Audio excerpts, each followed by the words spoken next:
Hey everybody, welcome one, welcome all. Glad you are here to make it, whether you are live on this March the 6th, 2025, or whether you're watching later. Hey, glad you're here. This is Noe with Walk with Yah Ministry. Just trying to share some biblical truths with you that a lot of places you're not going to hear a lot of stuff that Walk with Yah shares in your common, everyday, general, run-of-the-mill church congregations. A lot of them don't touch the stuff that I talk about. Shalom, Madeline. Glad you can make it. Yay! So glad to see you, Madeline. And so,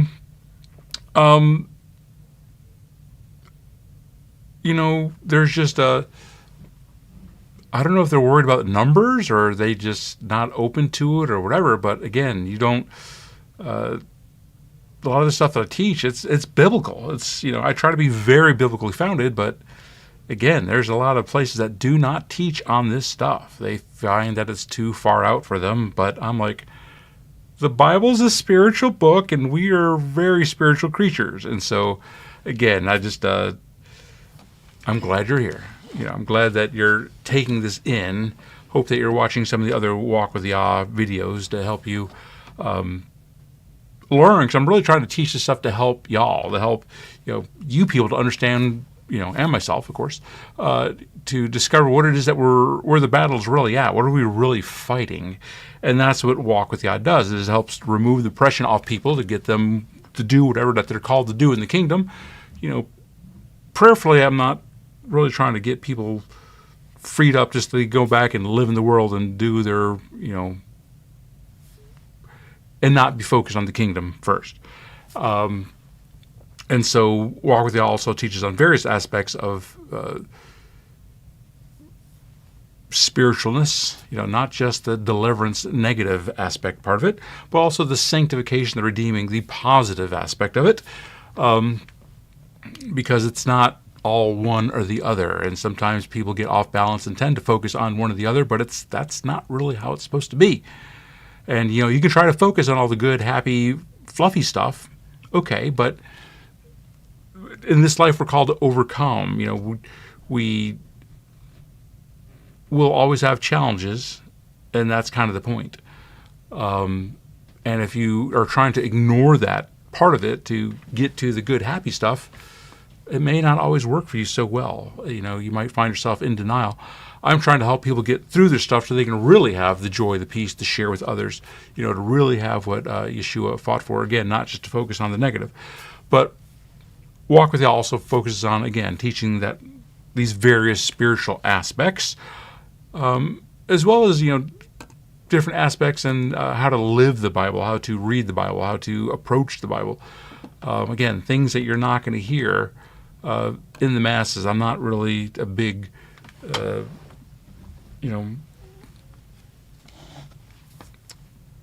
I'm not trying to impress anybody other than my Creator, than my Father, And so I am glad that you're here.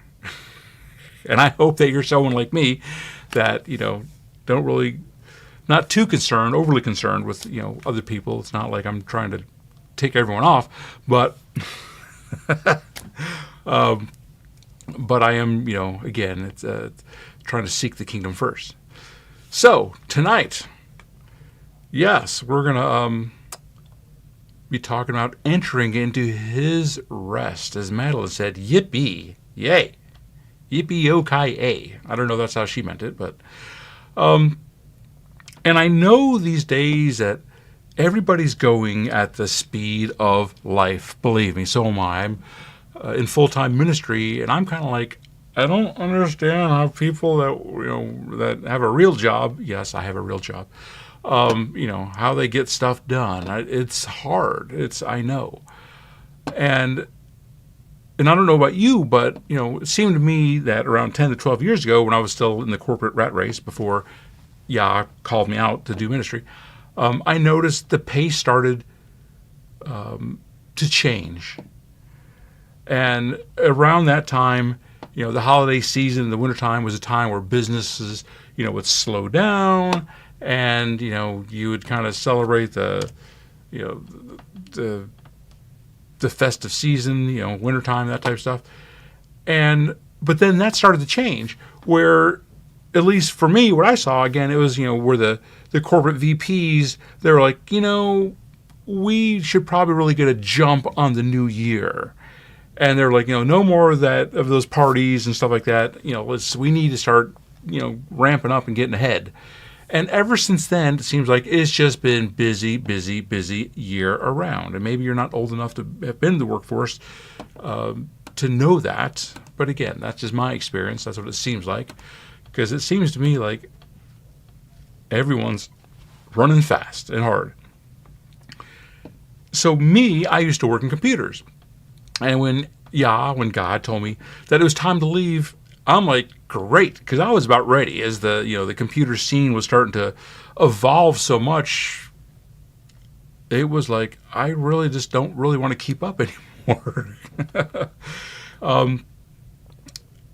Especially since the company I was with, they decided they would no longer give us time to train us to learn new technologies, and be like, they're like, you got to do this in your own time. And I had a salary job, and they were like, hey, computers are 24/7, so therefore you need to be 24/7. And so I liked my job, but it was quite demanding. And so a few years ago, I was on a tech support call with this young lady, and I told her, we were waiting on something. I was like, hey, I used to be in the biz. I used to be in computer support. And I was like, I was happy to get out, because it was just the environment, all the technology was just getting layered upon layers, and just, it was getting too complex, changing too fast. And she gives this deep sigh.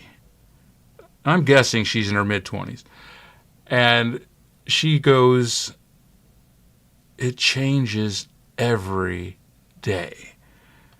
And I felt bad for her, because I'm like, you're just getting started. And so today I'm in full-time ministry, and I still have a hard time getting, everything done that I need to get done. So I'm pretty sure most working people have it harder off than I do. So, what I'm going to talk about tonight, entering into his rest, which generally means the Sabbath, won't be an easy topic for people to accept because of the way the world is. That's just the way the world is nowadays. But if you look at it from another direction, it may be what is actually needed more than ever for this time that we're in, which we're going to explore tonight. And I feel that some people call themselves, Christians out of convenience. Maybe they go through the motions, not really committed. And so if that's you, you may not want to watch this live stream. Because this teaching is about calling you into a deeper relationship. And, of course, his rest. Calling you into a deeper relationship with Yah and his rest. And if you're trying to get closer to Yah, to God, and get the maximum blessings out of this life, well then, let's get to it. But again, I know it's not easy for everyone, and I'll talk a little bit more about that. But let's see what the Bible actually has to say about this. Oh, and if you haven't watched the Walk with Yah live streams, I have a live stream number 71 and 72 titled, Why I'm a Torah Observant Christian and Why It Matters. You may want to watch those to help you understand my perspective, although I will have some more future teachings on that. I have some other live streams, and I'm slowly working on trying to help Christians understand how the Bible has been hijacked by Satan, at least in regards to the Torah. Because that topic is usually taught from a very misunderstood perspective. in my humble opinion. IMHO. And I'm not condemning Christians for not following the Torah, as that is a personal decision. I'm just giving another way of understanding the Bible, and we'll be giving some examples tonight. I do believe that mostly following the Torah has to do with external rewards, but can also impact this life as well, and I'll get into that. And, well, I'll just say, I understand that some people can't keep the Sabbath. It's not like in Israel, the military, the police force, or the hospitals shut down. That ain't going to happen, and nor should it. I'll just say, if you have a really good excuse not to keep the Sabbath, then don't feel pressured. But if you're just making excuses out of complacency, I would say you probably really should keep the Sabbath if you can. Again, I'll be going over some reasons why I say that. But if you haven't already, you might want to subscribe to Walk with Yah. You can do that through the website. You can do that through Instagram, through Rumble, obviously Facebook. I feel like I'm missing one there. Anyways, you can get that information on the website also as well. If you're watching now or later, you can type something in. Let me know you're here. I like the feedback. Let me know if you have a different opinion or a different perspective on what I'm talking about. Maybe you thought about something I haven't. And so, we learn from one another.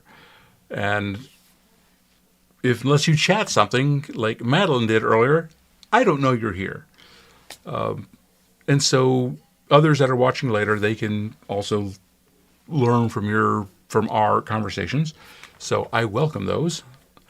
Also, if you want to give a donation to Walk with Yah, because this is a donation, run in large part by donations, you can go to www.walkwithyah.com/donations. That's Yah, Y-A-H.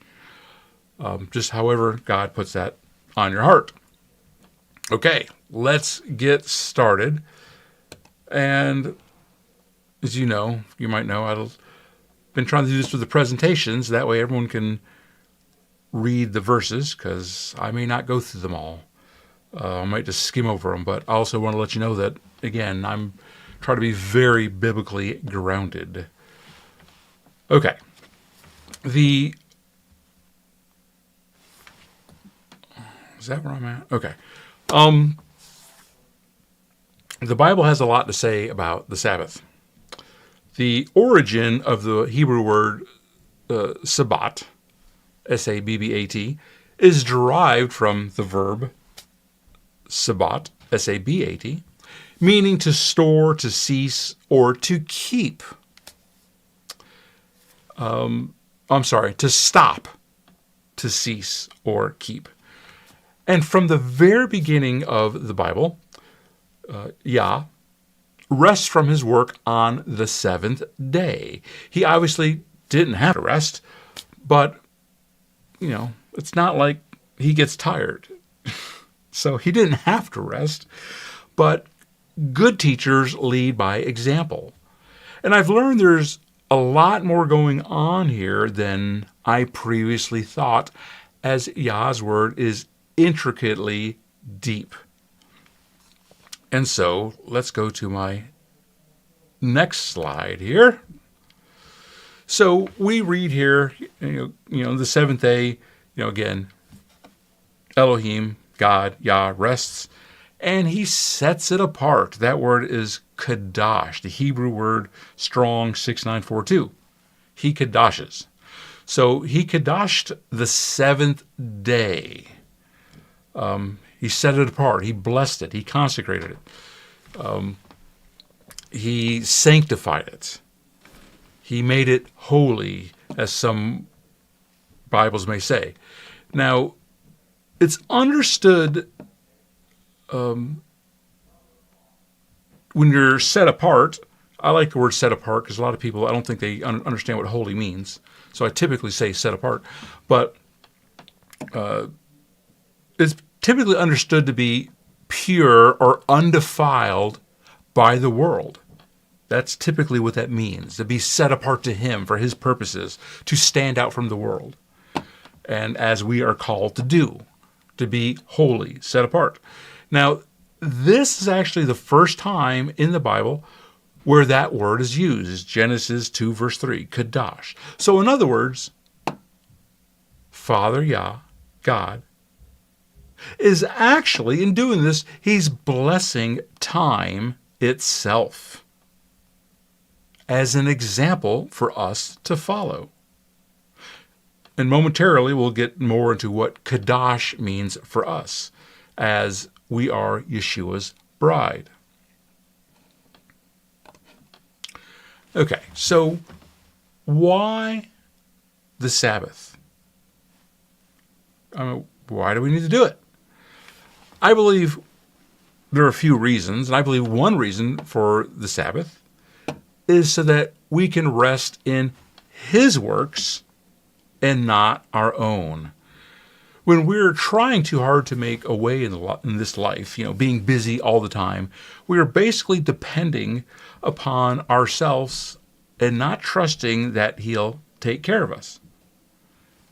This may remind you of Exodus 16, where it talks about the manna from heaven on the Sabbath, and how the people gathered it on the sixth day. And then when they didn't trust and rest in God's provision, the manna turned into worms and basically stunk up the joint on the eighth day.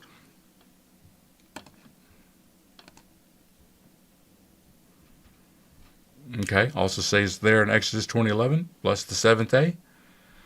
Okay, now, if we look at Matthew, starting at Matthew 11, verse 25, it basically says, Yeshua saying, hey, come to me, all who are burdened, I'll give you rest. Learn from me. I'm gentle. My yoke is easy. My burden is light. And I think a lot of times, again, the Sabbath has been twisted in many things in the world, which makes it much harder. But I do think that He does want to enter, He wants us to enter into His rest. Now, a second reason to keep the Sabbath is because the seventh-day Sabbath is just one of the Sabbaths.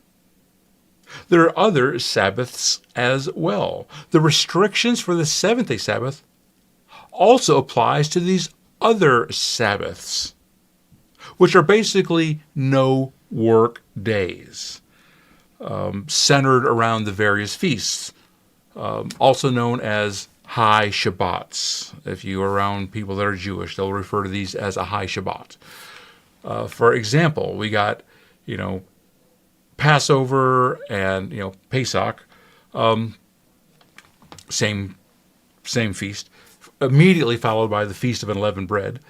And, in addition to Passover on the first and seventh day of the Feast of Unleavened Bread, those are high Shabbats, no work on those days.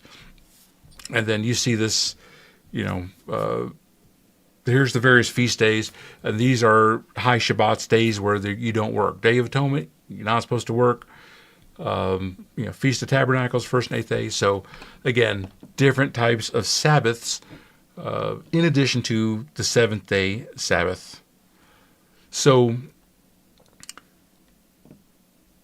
we keep the feasts at this point in time to remember certain events and also as prophetic placeholders for times in the future yet to come.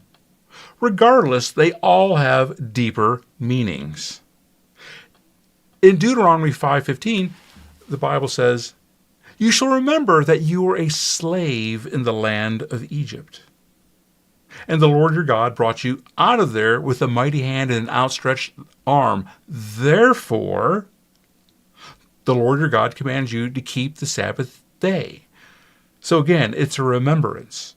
And so, you might be like, hey, like, I wasn't there in Egypt. There's a verse, which I didn't write it down here, that says that, we were in the loins, even though we're living today, we were in the loins. Can't remember if it was Abraham or someone like that. I'll have to look that up. Actually, let me look that up right now. I'm just kind of curious.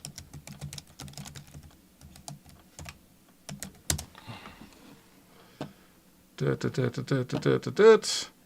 7:9, verse 10.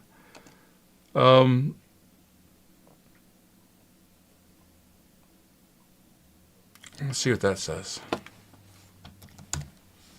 Sorry, I should have did this earlier.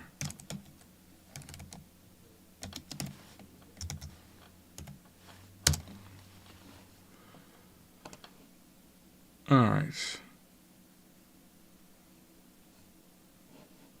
9 verse. Oops, I think I put that in wrong. Verse 7.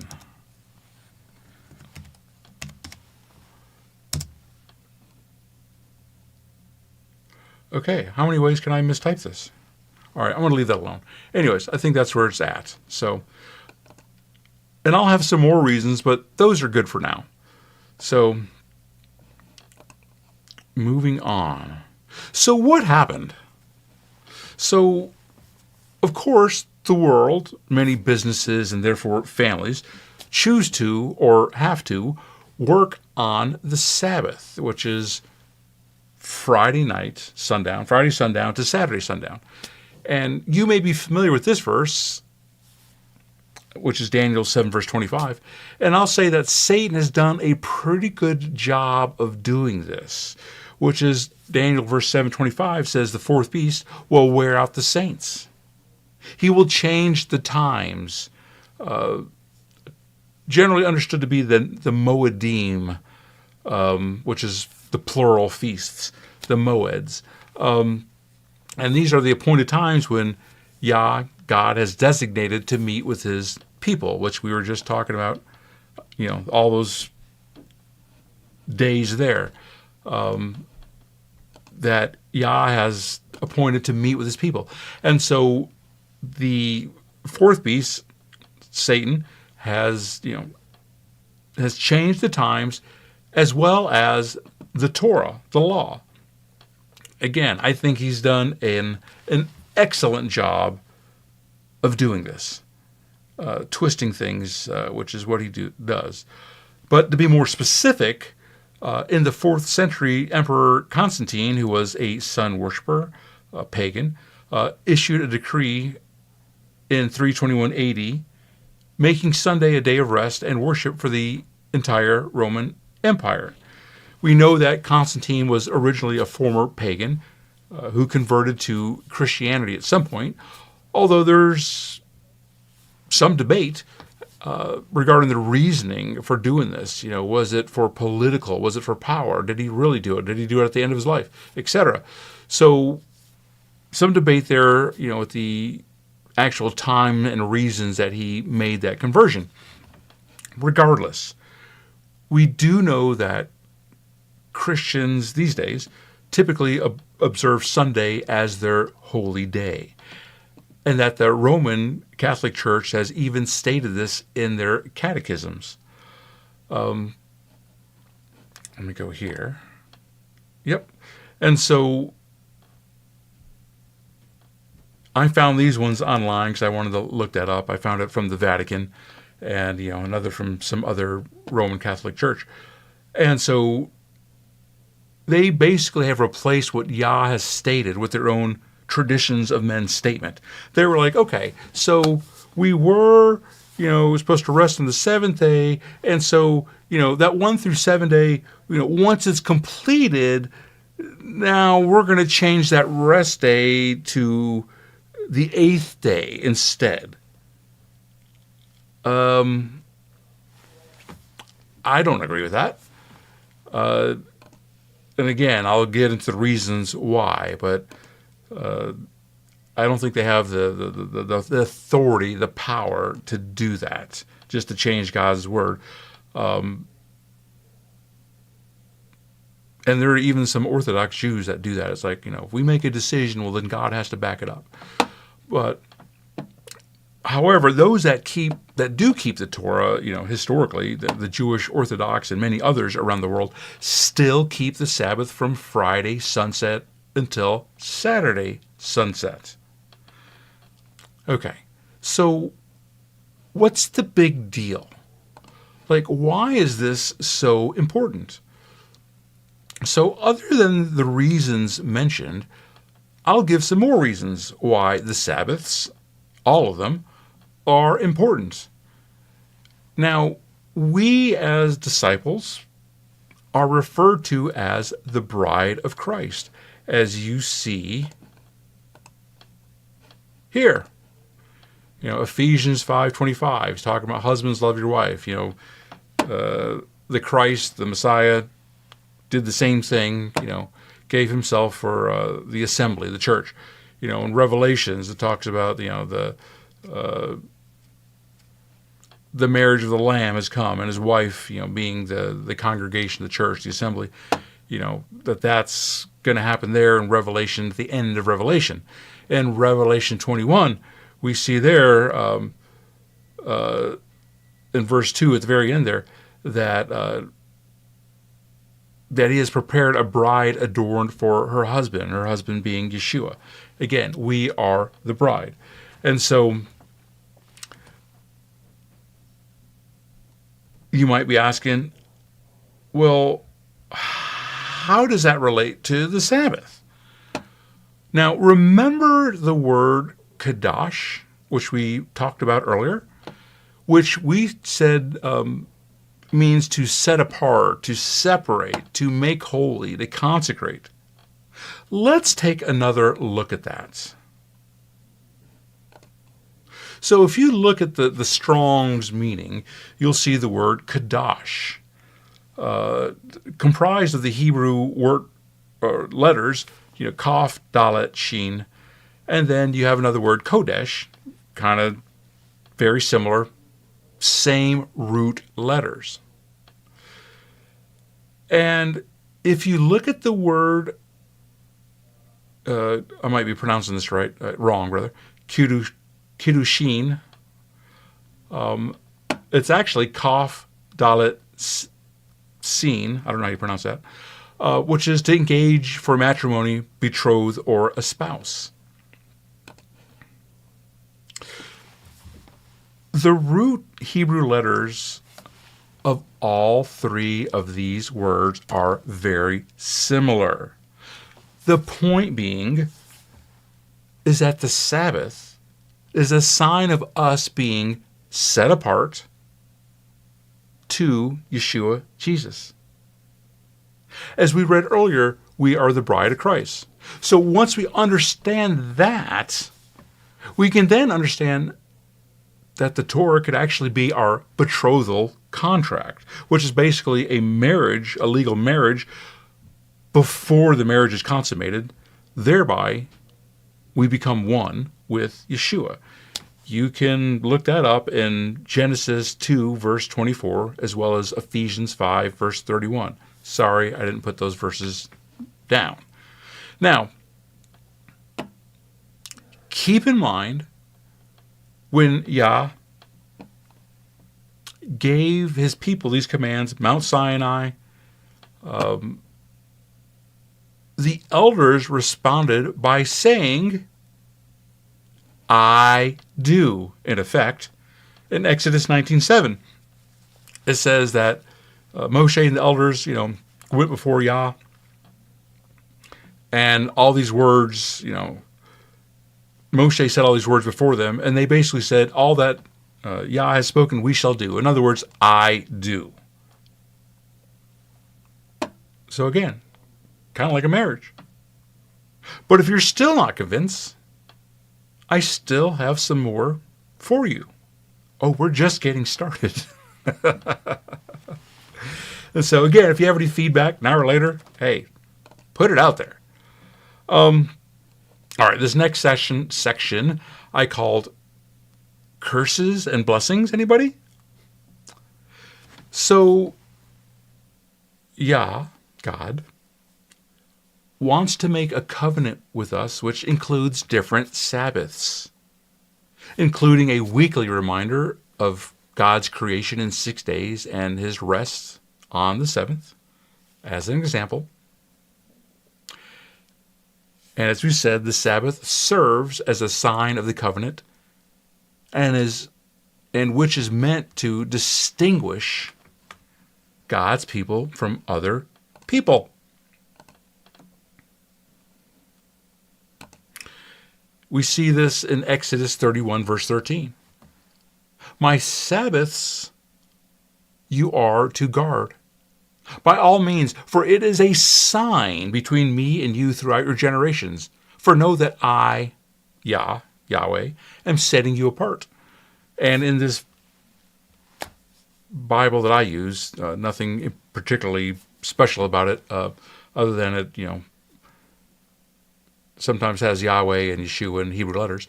But it's stated, a sign, the only sign of Yahweh setting us apart, the only sign of the everlasting covenant are his Sabbaths. One of them being the seventh-day Sabbath. And then it says, you shall guard the Sabbath. If you profane it, you'll be put to death. Anyone who does work on it shall be cut off from among his people. No, I'm not saying that people that breaking his Sabbath at this point in time, no, I'm not saying they should be put to death. I'm not saying that. I do believe there's much more grace now that Yeshua is on the scene. But, again, if you can do it, suggest you should. I'm not going to read over all these, but the Jews were either blessed or cursed for honoring their covenant with God to whatever degree that they followed him or not. And in Romans 2, verse 5, the Bible says, according to your hardness and your unrepentant heart, you're treasuring up for yourself wrath in the day of wrath and revelation of the righteous judgment of Elohim, who shall render each one according to his works. And I put some verses there which talk about, yes, we have to do works. Otherwise, it's just be like, you're honoring me with your lips, but your heart is far from me, which is not one of the verses I have there. And then I have some more in the next slide here. Have them in chronological order, where in Isaiah 56:1, it talks about, blessed is the man who guards the Sabbath, lest he profane it. Interestingly, here, because there might be some people that be like, well, no, I'm not Jewish by blood. Well, Paul talks about that. There's, about being a spiritual Jew, circumcised of the heart, not of the flesh. Not all Jews that claim they're Jews by blood are actually Jews, as he sees them. But it also says here in Isaiah 56:6 that also the sons of the foreigner who join themselves to Yahweh are to do the Sabbath. And in verse 8 there, 56:8, the Master Yah who gathers the outcasts of Israel declares, I gather still others to him besides those who are gathered to him. So he's trying to gather people, whether you're a blood Jew or not. So, and then Isaiah 58:13, this is the one I always remember. If you do turn back your foot from the Sabbath, from doing your own pleasures on my set-apart day, and shall call the Sabbath a delight, the set-apart day of God esteemed, and shall esteem it, not doing your own ways, nor finding your own pleasures, nor speaking your own words, then you shall delight yourself in Yahweh, and I shall cause you to ride on the heights of the earth and feed you with the inheritance of Jacob, your father, for the mouth of Yahweh has spoken. So I try to take it easy on the Sabbath and spend my time with him. Again, no condemnation. Everyone has to arrive at this in their own time. I'm not trying to beat you over the head with it. I'm just trying to point out things that the Bible says. Jeremiah 17, verse 5, talks about, being cursed or blessed. Jeremiah verse 17 talks about bearing no burden, not doing any work.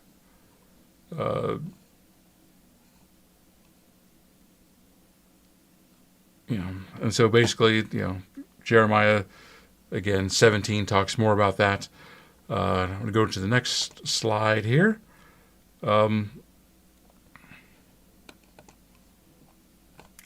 Which is Ezekiel 20, starting with verse 10. Again, going to verse 12. Well, verse 10, I brought you out of Egypt, Mitzrayim. He's like, hey, I showed you all the stuff. I also gave his people my Sabbaths to be a sign, because, again, this is what sets you apart. And I'm just going to hang that for a second just to see if you want to just glance over that. In verse 21, he does say, they profaned my Sabbath. So I resolved to pour out my wrath on them to complete my displeasure against them in the wilderness. And in verse, he says, because they have not done my right rulings, rejected my laws, profaned my Sabbaths, I gave them up to laws that were not good and right rulings by which they would not live. I sometimes think because we are not doing the Sabbaths that sometimes we're not really getting rested because we're depending upon our own self. We're kind of basically like the Jews that were mishandling the manna. We're not trusting him. And I think there's a cost to that. Just something to think about. Again, I'm not trying to beat you over the head. I'm trying to help you here. I'm trying to help you understand. I want you to be blessed. I really do. So if you're a Torah keeper, then you don't believe in the Old Testament versus the New Testament. And you probably believe that all of the Bible, Genesis to Revelation, is still intact and is effective. It's all in play. And so if that's the case, these blessings and curses still apply even to spiritual Jews. Again, that's why I think it's in your best interest to keep the Sabbath if you can, if you feel that you should. Do you remember how Israel was sent into captivity for not honoring the land Sabbaths every 7 years? As it's mentioned in the Bible quite a few times, I sometimes wonder if many people are again repeating the repercussions of not honoring the Sabbath in his times, or at least you may not get the longer eternal benefits. Let me go to the next slide. So the land Sabbath was also known as the Shemitah. Basically, it says, hey, you can farm for 6 years, and in the 6th year, the land's going to double its output, so that way you have enough to not do in the 7th year. And that way you give the land rest.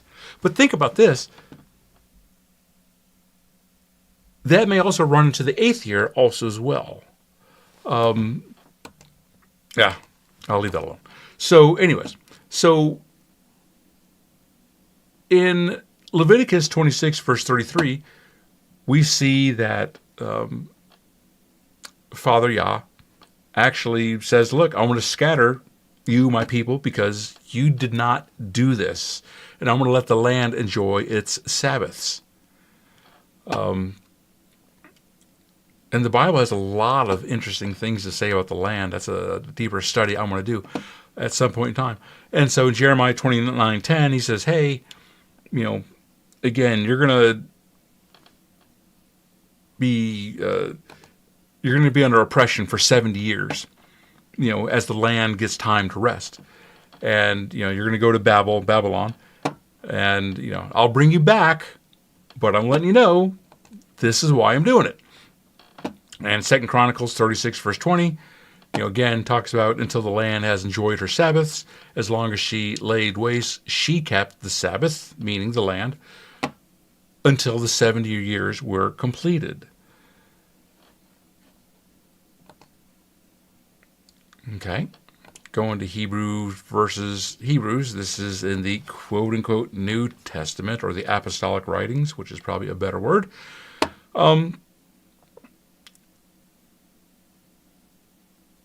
In Hebrews 3, it talks about not hardening our hearts, as they did in the rebellion. In verse 18, it says, and to whom did he swear that they would not enter into his rest, but to those who did not obey? So we see that they were unable to enter into his rest, enter in because of unbelief.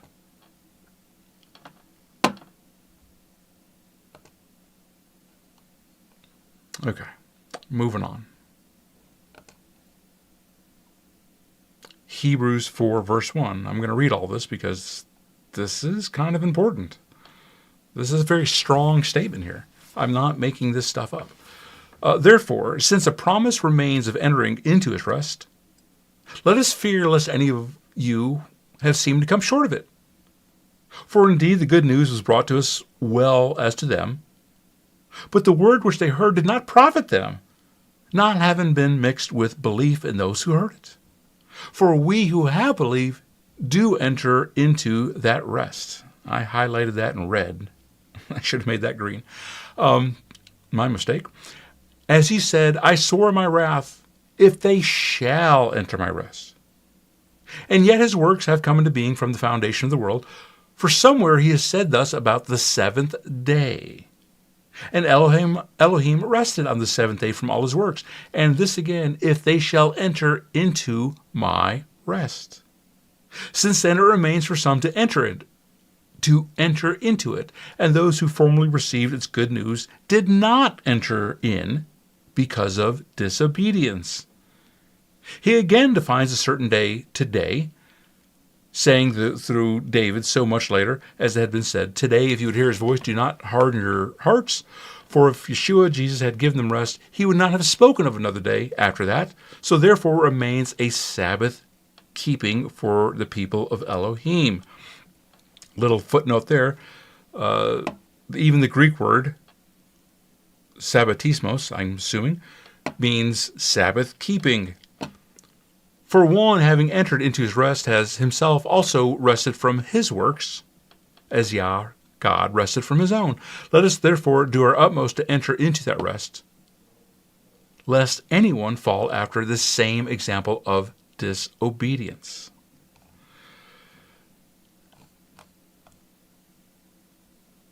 I do not believe that you can call any day the Sabbath. I don't think it works that way. I think it's the seventh day. Again, we talked about earlier about the Roman Catholics changing it. I don't think you can just be like, well, I'm just going to make Tuesday my Sabbath. That's not the seventh day. That would be the third day. And so, now, anyways, keep in mind that the book of Hebrews, which we just read from, was written around 65 A.D. It's believed that Yeshua died around 33 A.D., which basically means that the Torah was still being done for more than 30 years after Yeshua's death. Again, they're still keeping the Sabbath. And there are other biblical events in the Bible that prove this as well, such as the book of Acts. But other books as well, if you start understanding this, you'll start picking up on these clues, and you're like, oh, I never saw that before. But I'm just here to help you see these things that in terms of the Torah, again, the Bible has been twisted, perverted, hijacked, if you will.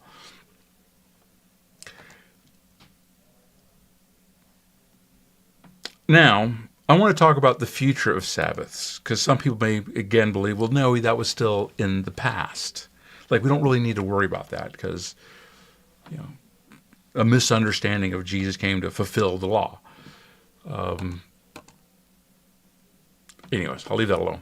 But I'll start bringing this to a close here in a few moments. But for those that think the Sabbaths are left in the past, I would suggest that you look over these verses and possibly reconsider, as we'll be doing the Sabbaths in the future for eternity, as I read the Bible to say. In Matthew 24, verse 14, it talks about the abomination of desolation spoken by the prophet Daniel, which, true enough, the abomination of desolation has happened multiple times. But we're talking about the one, spoken of by the prophet Daniel, where it's talking about, there will be a great tribulation, such as there has not been from the beginning of the world until now and never will be. And if those days had not been cut short, no human being would be saved. But for the sake of the elect, those days will be cut short. So that verse 20 there, that I skipped on purpose. Pray that your flight may not be in winter or on a Sabbath. There's a lot in that little statement there. So again, this is a future event when there will be a great tribulation. I believe for that's coming, still yet to come. There's been many tribulations, but I, again, think this is the tribulation. So again, he's saying, pray that this stuff doesn't happen on the Sabbath, because you're not really supposed to work and do stuff like that on the Sabbath. The other interesting thing is, he's like if you pray, I will change the time so that it doesn't happen on that day, which is another wow type of statement. That's, I don't know, just powerful to me. I'm just that's actually what it says, or that's what I understand it to mean. In Isaiah 66, verse 22, it talks about, for as the new heavens and the new earth that I make shall stand before me, so shall your seed and your name shall stand. And it shall be that from new moon to new moon, and from Sabbath to Sabbath, all flesh shall come to worship before me. We don't see that happening until the millennial reign. So in other words, the Sabbath's going to be done in the millennial reign. So,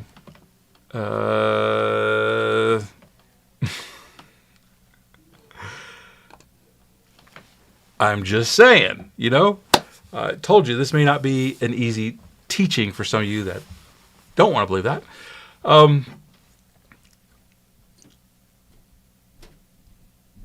I just want you to be blessed. Guess what? I have to follow his commandments too. And I'll never say I'm perfect at it, but, when we fail, yes, we have an advocate in Yeshua who can cover our sins. I understand that Torah was never meant to save us. I get it. But that doesn't mean that we don't have to do it, because we still do. Because that's how we prove our love, obedience, commitment to him.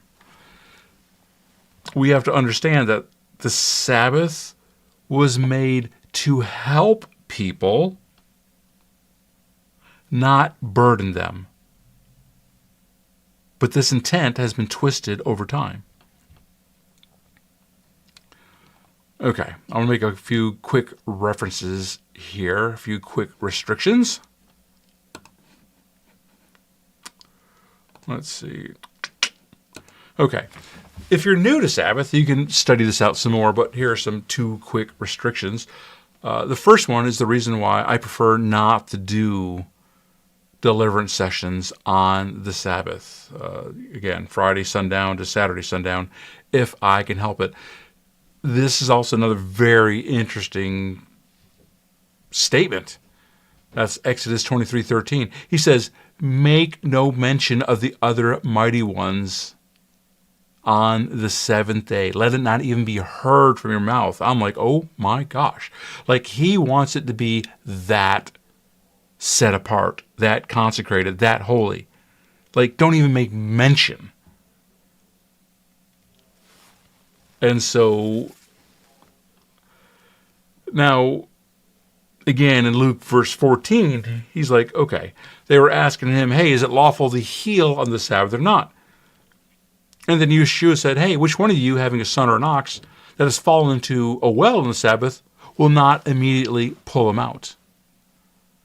So I use that as, I don't want to plan on breaking the Sabbath. If I can help it, probably not a good routine to get into. But, if there's someone there where I have to minister to them in that moment and refer to the, unclean spirits by name, which I'll probably try to do deliverance and not say the name, if I can work my way around it, there's that grace. But again, that Exodus 23:13 verse just lets you know, wow, he holds this in high regard. Okay, next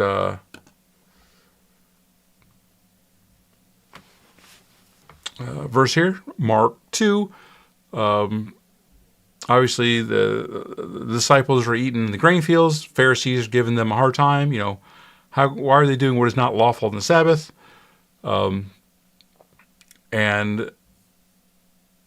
Yeshua said, hey, the Sabbath was made for man, not man for the Sabbath. So the Son of Man is Lord even over the Sabbath. Now, what happened there was they broke the traditions of men. They didn't necessarily break God's commandments. And so the priest at that time, that's why it wasn't that big of a deal. It's just the Pharisees were making all these rules that they couldn't even follow themselves. And so in Nehemiah 10, verse 31, it says, and if the peoples of the land bring in goods or any grain on the Sabbath day to sell, we will not buy from them on a Sabbath or on a holy day. So that's typically understood to mean that you really don't want to work or do money transactions on the Sabbath. Now, keep in mind, though, that there are different words, different meanings, different types of work. So what you do for a living, your craftsmanship or, your servile work, you don't really want to be doing that. You can build your kingdom on Sunday through Friday, but the idea is to build his kingdom on the Sabbath. And so typically, you don't want to be hosting parties, and I may clean a few dishes and stuff like that. Again, that's just me. I'm not the Torah police. Do it however you feel you need to do it. But religious work is generally allowed, as, hey, the rabbis work in the synagogues on the Sabbath. Again, we said earlier, the military, the police, the hospitals, they don't close on the Sabbath, because the general understanding is, in matters regarding the preservation of life, that always takes priority over any Sabbath restrictions. And so, if you have to take someone to the hospital, yes, go for it. Whatever. All that stuff aside. I've heard one story of, I don't know if it's true or not, of somewhere, some big city where the apartment was burning down, and they had asked a rabbi, can we put out the fire? And by the time he decided, yes, the place had already burned down. True or not, I don't know. Anyways, so this is what I have for tonight. I don't know if you have any questions, any comments. Again, I'm not a Torah scholar. I'm just trying to get people to at least do the basics, and so to get them started in their learning. and I mix it up with, again, some of the spiritual teachings and stuff like that. I like to go to learn on both sides of spirit and truth. And so I hope that helps you read the Bible, understand the Bible a little bit differently. Again, I'll be giving more teachings in the future, mixing it up again between spirit and truth, giving more examples of stuff like this, because I believe that's what He's called me to do. Like last October, November, and kind of makes me wonder why. I feel that we're kind of like John the Baptist. We're preparing the way for His return. If you want to be honest, if I want to be honest, and so that's my belief. So we shall see. Time will tell. But if there aren't any questions, I will let you go with that. I thank you for being here. I thank you for listening. Walk with Yah has many teachings, on many spiritual warfare topics, not all spiritual warfare, to help you get conditioned to how spiritual warfare works, but again, also how to apply the Bible to your life. You can click on the like button if you like this. You can leave your comments. Again, appreciate them. Always like to hear them. Try to get back to you if I can. Please share this ministry with your friends, with people to get the word out, because a lot of people don't know what it is that they're fighting against. And I look forward to seeing you next time. I bless you with more of the knowledge of Him, to see more of Him in your life. I think that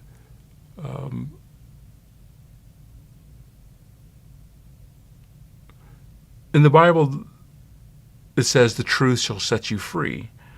And so I believe that the more truth that we're walking in, the freer we will be. I wonder if that makes sense. I mean, if that's how we should take that verse. That's how I take it. Anyways, I pray this blesses you. This is Noe with Walk with Yah. Shalom. And just remember, maybe your miracle could be next.